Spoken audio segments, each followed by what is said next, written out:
Inspection of the day, Little Will's 2008 Sebring convertible.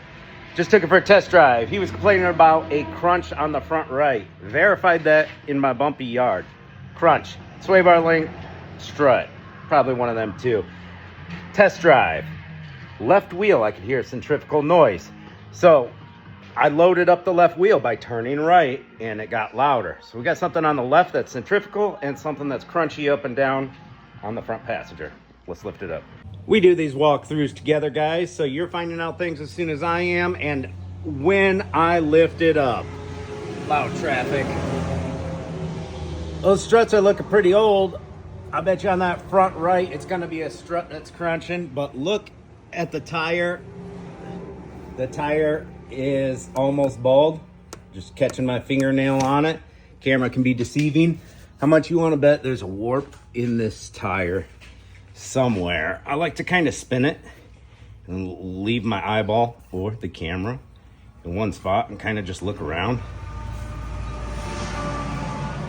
But it seems a little stiff. Brakes have been recently done. Nice and smooth and shiny and thick and fat. Feels a little tough to spin. Maybe a wheel bearing, maybe a tire. Let's spin this side. See, you can see this tire has more tread on it. Not a whole lot more, but more. At the same time. So what is making the crunchy crunch? Sway bar links are notorious for being super loud. We go back and forth with these sway bar links and check for play. Oh, they feel pretty good. They almost look like they were replaced separately without the struts being replaced. Always a good idea whenever you do struts, do sway bar links. Take a look at your sway bar link bushings in there. They look pretty thick. They don't look all evaporated and effed up. Let's check for play on that ball joint and tie rod. Up, down, feels good. What's the crunch? What's the crunch? Grab it at 9 and 3. Check for play. Grab it at 12 and 6. Check for play.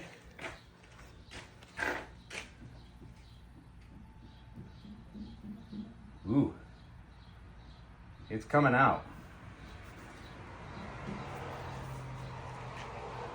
Nothing this way, but we got something this way. All right, Will, give me a little shake. Grab right there and just shake back and forth. Don't turn the wheel, just show that play. That looks like that ball joint's moving around. That's ball joint, baby. Right there. Struts do look a little worn out, but I don't see oil coming out of them. Yep, that's a bad ball joint. That's our crunchy boy right there. Yep. See the up and down play right there? Boom. That's the crunch. Right there. It's definitely medium to severe play on that side. That's our problem. I'd recommend new struts at the same time and then alignment and tires. Mm-hmm. I did that ball joint and I said... Yeah, you said that one. I said that one, the boot is torn, but it doesn't have slop. And we went ahead and only did that one. Yeah. When I do ball joints on something as pain in the ass as this one, I'm going with premium. I don't want to have to warranty any of that crap out. I don't want to have to do it for free again. We also did the front left CV axle in a previous episode. That's feeling pretty tight and good. So we've already done brakes, ball joints, and CV axle on this wheel in the past year or so. Yeah. Say like 6 months. Only thing left is the tire or the wheel bearing. Is this a hub assembly? Yep, that's a hub assembly on this one. So we either got a bad tire or a bad hub assembly. Let's check for play. Nice and tight side to side, unlike the other side. Feels tight this way. Feels like it's got a little bit of a drag to it. I'm not sure if it's wheel bearing or the very low tread on tires. Here's what you can do to figure out if it's a tire or a wheel bearing. Two different options. Have somebody go up in it. If it's front wheel drive, jack the front of the vehicle up. If it's all wheel drive, all 4 tires.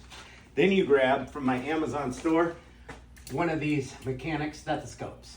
Put it on the back of the hub assembly, have them put it in drive in the air, spin up the wheels. Never smack the brakes when you're doing that. Slow braking when you're coming down after you figure it out. And then if there's a traction control ABS button inside, turn that off. And that way you can fully spin the wheels without it screwing up. Mechanics know what I'm talking about. Now, if you don't have a stethoscope, enough jacks, jack stands, or a buddy to help you, you can swap this tire with the back tire. And if the noise goes away, you know the problem's in the tire. If it doesn't go away, we would then know the problem's in the wheel bearing. Now, if we look at the back tires, these are a lot fresher than the front tires. I put these ones on, didn't I? Mm-hmm. Yep, I don't sell that brand. I sell Yeah, this you brand. Eldorado. Yep.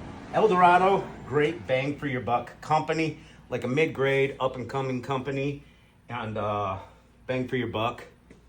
Eldorado is one of the best brands. Not the best tires in the world, but like I said, bang for your buck. Rear rotors, grooved up and rusty.